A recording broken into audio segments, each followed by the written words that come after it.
আসসালামু আলাইকুম পঞ্চম শ্রেণীর শিক্ষার্থী বন্ধুরা, আজ আমি তোমাদের দেখাবো পৃষ্ঠা 20। দেখো এখানে 7 নম্বরে একটা অঙ্ক আছে। 7 নম্বরে কি বলছে যে জালাল সাহেবের মাসিক বেতন 8,765। দেখো জালাল সাহেব 8,765 টাকা এটা মাসে বেতন পায়, ঠিক আছে। এখান থেকে সে 3,225 টাকা বাড়ি ভাড়া দেয় আর 4,850 টাকা অন্যান্য জিনিস খরচ করেন। অবশিষ্ট টাকা ব্যাংকে রাখেন, তাহলে 8 মাসে কত ব্যাংকে রাখেন? তাহলে আমরা বলতে পারি কি লিখতে পারি আমরা? দেখো সেটা হলো, দেখো একবার সংখ্যা লিখতে পারি। 1 মাসে জমায় কত? 8,765 বিয়োগ 3,225 বিয়োগ 4,850 টাকা। কারণ কি, এইটা তার আয়, এটা তার বেতন, এখান থেকে এটা সে বাড়ি ভাড়া দেয়, এটা সে অন্যান্য কাজে অন্যান্য জিনিস খরচ করেন। তাহলে দুটো বাদ দিলে বোঝা যাবে যে তার মাসে কত টাকা সঞ্চয় হয় বা জমা হয়। তাহলে আমরা প্রথমে এই বিয়োগটা করে নেব। 0, 4, 5, 4,850 টাকা সমান কত হয়? 0, 14, 9 হলে হাতে 1, 9 আছে কত রকম? 6 হলে এত টাকা হলো প্রতি মাসে জমায়।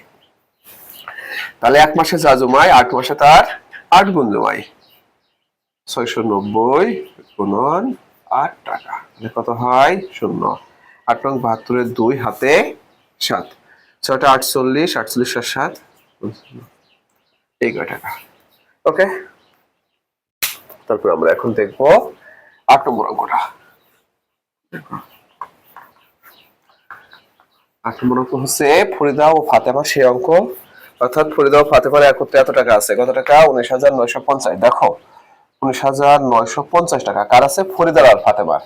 এখানে আবার কি বলছে? কার কার? ফরিদা আর ফাতেমা। দেখো আমরা জানি অঙ্কে কি, যার কম আছে সেটাকে বের করতে হয়। ফরিদা অপেক্ষা ফাতেমার এত টাকা বেশি পায়। ফরিদা অপেক্ষা ফাতেমা এত টাকা, তার মানে কি ফরিদা কম পায়। কত টাকা? ফরিদা মানে ফাতেমা বেশি পায়। কত? 2,450 টাকা। ফরিদা অপেক্ষা ফাতেমা বেশি পায়, তার মানে কি ফরিদা কম পায়। তাহলে ফরিদারটা বের করবো আমরা। তাহলে দেখো ফরিদার বেতন কত আমাদের? 19,950 বিয়োগ 2,450 ভাগ 2 টাকা। ওকে, তাহলে কত হয়? দেখো ফ্রেন্ডস, বিয়োগ করে দেখি। 0, 5 5 মিলে 0, কত হবে? 5 হলে এখানে 7, 1 ভাগ 2 টাকা, তাহলে কত হয়?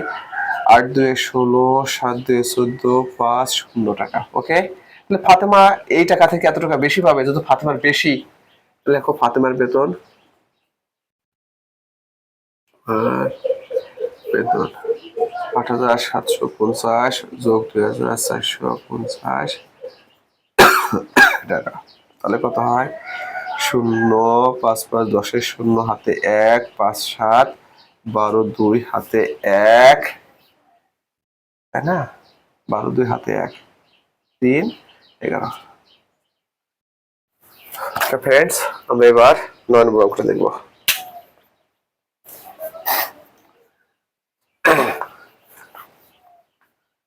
দেখো 9 নম্বর অঙ্ক কি বলছে? একই অঙ্ক, রনি, রাজু এবং রনির একত্রে 690টি, দেখো 690টি লিচু আছে। কার কার? রাজু আর রনি, তাই না? এখানে স্পষ্টই বলেছে যে রাজু অপেক্ষা রনির 86টি কম। রনির কম মানে কি? রাজুর বেশি, রাজুর 86টি বেশি আছে। আমরা জানি যার কম তার টাকা বের করতে হয় কিভাবে? এই বেশিটা বিয়োগ করে 2 ভাগ করলে বেরিয়ে আসে। তাহলে কি লিখবো আমরা? রনির আছে কত?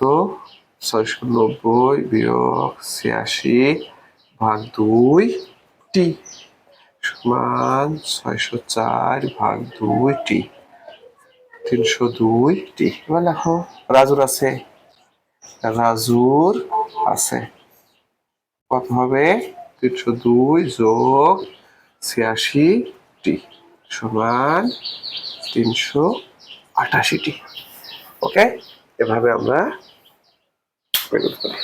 এখন দেখো আমি 10 নম্বর করে দেখো তোমাদেরকে। 10 নম্বরটা দেখো বলছে কি মাতা ও পুত্রের বয়সের সমষ্টি 60 গুণ। মাতার বয়স পুত্রের বয়সের 3 গুণ, তাদের প্রত্যেকের বয়স কত দেখো 10। তাহলে কি লাগবো, ধরি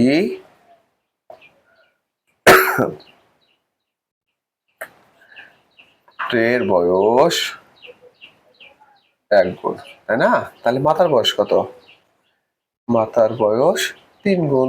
তাহলে আমরা মোট বয়স বের করি, মোট বয়স কত 4 গুণ।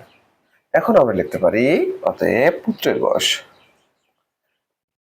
পুত্রের বয়স কত 60/4 বছর সমান 15 বছর। ওকে, অতএব মাতার বয়স, মাতার বয়স কত হবে দেখো, পুত্রের বয়সের 3 গুণ, তার মানে পুত্রের বয়স 15, 15 গুণ 3 বছর সমান 3 × 45 বছর। ওকে ফ্রেন্ডস, এবার আমি তোমাদেরকে 11 নম্বর অঙ্কটি দেখাবো। দেখো 11 নম্বর কি বলেছে যে ভাজক এত 11।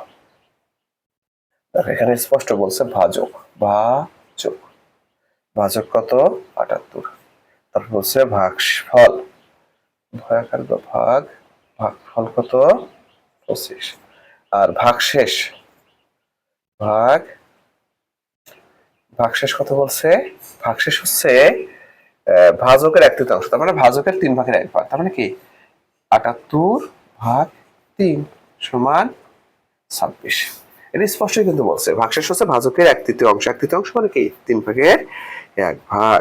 তাহলে আমরা লিখতে পারি কি লিখবো, ভাজ্য সমান, আমরা তো জানি ভাজ্য সমান কি ভাজক গুণ ভাগফল যোগ ভাগশেষ। ওকে, তাহলে ভাজক কত 78 গুণ ভাগফল কত 25 যোগ ভাগশেষ কত 26। তাহলে দেখি আমরা 78 আর 25 গুণ করে কথায় 5 8 40 শূন্য হাতে 4, 5 7 35 36 37 38 39 39 শূন্য 8 2 16 6 হাতে 1, 14 আর 15, তাই না? 0 5 9 1950 1950। ওকে ফ্রেন্ডস,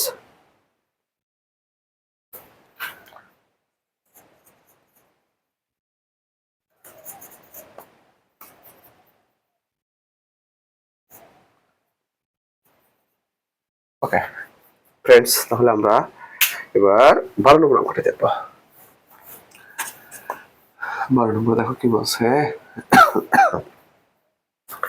এখানে দেখো ভাজ্য দেওয়া আছে, ভাজক দেওয়া আছে, ভাগশেষ দেওয়া আছে, ভাগফল দেওয়া, ভাগশেষ দেওয়া আছে, শুধু ভাগফল বের করতে হবে, তাই না? আমি একবারে বের করে দিই 12। দেখো ভাগফলের সূত্র কি, ভাগফল সমান ভাজ্য বিয়োগ ভাগশেষ, ভাগশেষ ভাজ্য বিয়োগ ভাগশেষ ভাগ ভাজক, ভাজক। দেখো তোমার প্রশ্নে ভাজ্য দেওয়া আছে কত 8903 বিয়োগ ভাগশেষ কত দেওয়া আছে 29, ভাগ ভাজক দেওয়া আছে কত 87। তো ফ্রেন্ডস দেখো 9 আছে কত লিখ, তোমার 13 হবে, 4 হলে হাতে মারে 1, 3 আছে 10 হবে, 7 হলে হাতে মারে 1, 8 8 ভাগ 87। তাহলে আমরা ভাগটা করে দেখি, এখানে করে দেখি তোমার কত 87 দিয়ে কত 8 8 7 1 4 কত 4, তাই না? 87 1 আমি কেটে নিলাম, এই 7 কেটে নিতে নিতেই হয়, 0 বার যাবে, 0 একে 0 17, এই একটা তো নেই, তার কেটে নেবো এখন কত, 17, কত নেবো 4 কেটে নেবো, 4 2 বার নিয়ে দেখি, 14 4 হাতে 1, ওকে তাহলে 102 হবে, 102। ওকে ফ্রেন্ডস, তাহলে আমরা 12 নম্বর অঙ্কটাও দেখতে পেলাম। আমরা সব 13 নম্বর অঙ্কটা এখন দেখবো। দেখো 13তে কি বলেছে, 13তে বলেছে একটি কারখানায় 7 দিনে এতটি মোটরসাইকেল তৈরি হয়, ওই কারখানায় 3 সপ্তাহে কতটি মোটরসাইকেল তৈরি হয়। তাহলে আমরা বলতে পারি কি 7 দিন সমান 1 সপ্তাহ। তো আমরা বলতে পারি 1 সপ্তাহে তৈরি হয় কতটি, তোমার 2520টি। তাহলে 3 সপ্তাহে তৈরি হবে তার 3 গুণ, অতএব 3 সপ্তাহে তৈরি হয় 2520 গুণ 3টি, তাহলে কত হয় 0 6 3 5 15 5 হাতে 1 3 6 7 এতটি।